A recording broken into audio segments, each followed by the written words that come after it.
Hello and welcome everyone. My name is Desi, and welcome to my nostalgia trip. This is Frasier Season 1, Episode 6, The Crucible.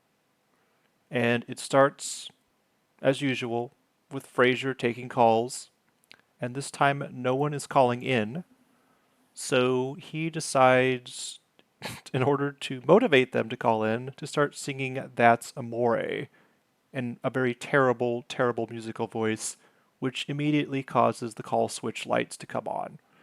First caller is a guy whose wife wants to go to Italy.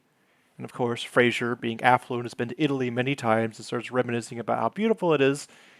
And the caller is just like, well, I need to get my sump pump fixed, and I have household appliances that need to be replaced, practical things to spend money on because arguably he's probably working class or whatever. And Frasier is like, "Oh, I'm gonna have to side with your wife on this one because Italy is so beautiful and it's a matter of feeding our souls." And he goes into a segue about this painting that he just bought from a renowned local artist, which he probably paid a ridiculous amount for because it's Frasier and he spends a lot of money on worthless crap.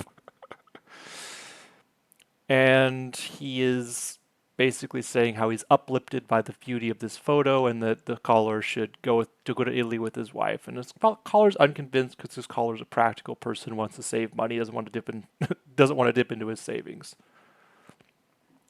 But the next scene is the author, or not the author, the painter actually calls Frasier and actually listens to his show, which is interesting because I think it's because Frasier has such a large pull in the city. He must be a very popular local celebrity.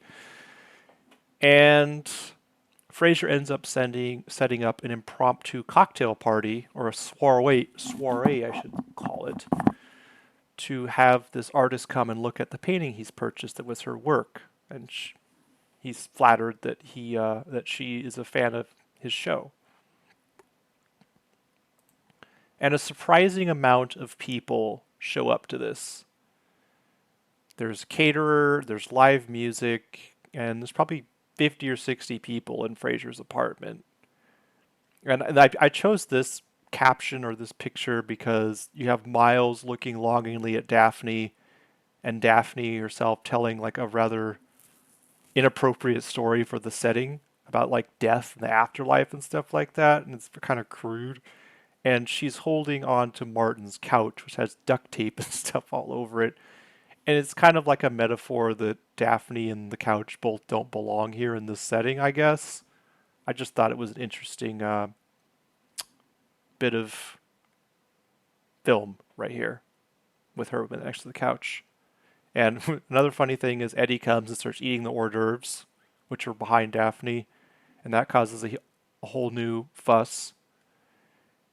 The next person to show up is Roz, and I chose this picture because normally when we see Roz, she's dressed like work attire or whatever.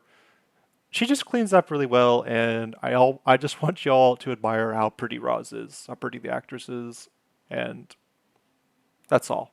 That's all I have to say here.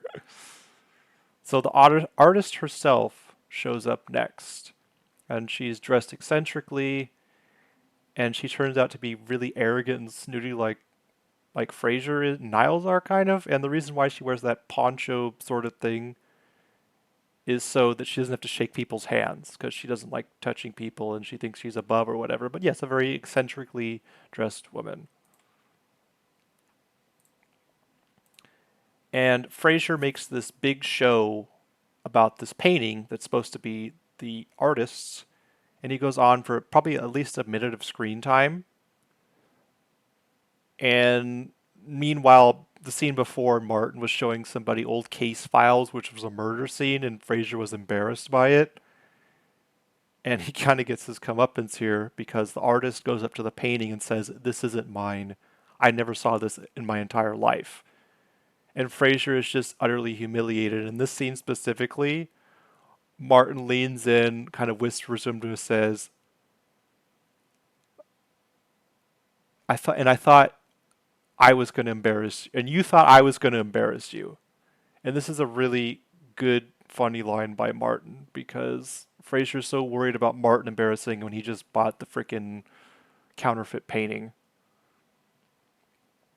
And after the party, everyone leaves quickly. It's a huge embarrassment for Frasier. He gets humiliated. And he wants to take the painting back. Martin offers to do it for him, but Frasier's like, "Oh, Dad, what could you possibly know about art?"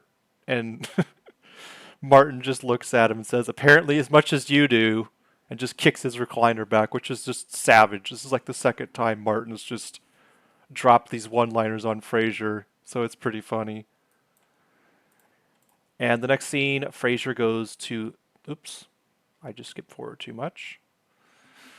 The next scene, Frasier goes to the cellar, and the seller basically gives him a bunch of lines in BS, and he tries to get his money back. The seller basically tells him that all sales are final, and he's basically SOL.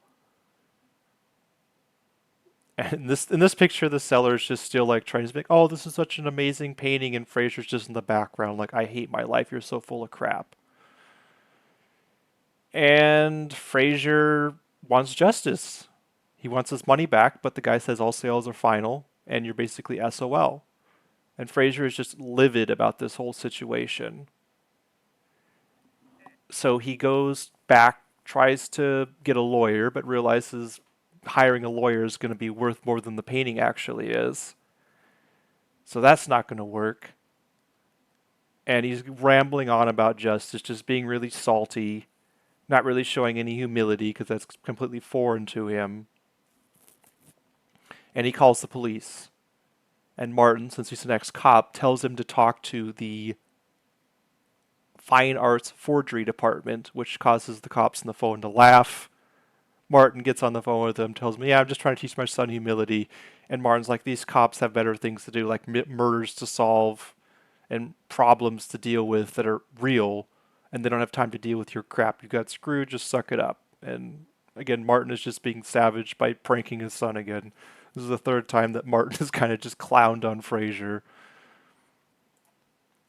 So Frasier is essentially irate about being screwed. There's no way out of it, and he just can't handle it. His fragile little ego and his pride can't take the hit. There's no way he's going to get recompensated for this. So he goes to Niles and says, "Well, I'm gonna do something." And it doesn't really get to him, so he storms out and he goes somewhere unknown. And the next scene is him sneaking around to the art gallery with a brick in his hand. And he gets interrupted twice. One by a couple of old people going by, and the second by Niles like, "Frasier, what the hell are you doing? This is not you." And Frasier's like, "I'm getting justice here." And Niles stops him by telling him a story of when Niles was a teenager and the school bullies basically hung his clothes out on the field goal post. And Niles had to basically go with nothing, wearing a towel, climb up, try to get the clothes back, and his towel ended up falling off. And everybody saw it, including the coach, and they all made fun of him. And Niles is like, "You managed to convince me to not be a barbarian, to not lower myself to their level, and I'm doing the same for you right now." And Frasier's like, "Well, Niles, that's really big of you. I'm so impressed with, how you're doing this, and thank you for talking me out of this." And Frasier goes on and is like, especially after all those nicknames they called you, like Peach Fuzz, Jingle Bells, and the Peach Fuzz nickname really triggers Niles. So Frasier hands Niles the brick and says, "Thank you, Niles. Let's go home." And Niles turns around and says, "I'm proud of you, Frasier," and throws the brick through the window and says, "Nobody calls me Peach Fuzz. But now let's get the hell out of here." And it's because Niles is just like, "Oh my gosh, this isn't, it's not reasonable." It's just, you wouldn't expect Niles to do this at all. And it's a surprisingly good throw for someone like Niles who's supposed to be completely unathletic. So, but yeah, he shatters the window and they take off. And it's a pretty good ending to the scene because you just didn't see it coming. And the final scene is Frasier putting the painting in the bathroom because that's really the only place it can go that it actually belongs. And he's still not happy about it.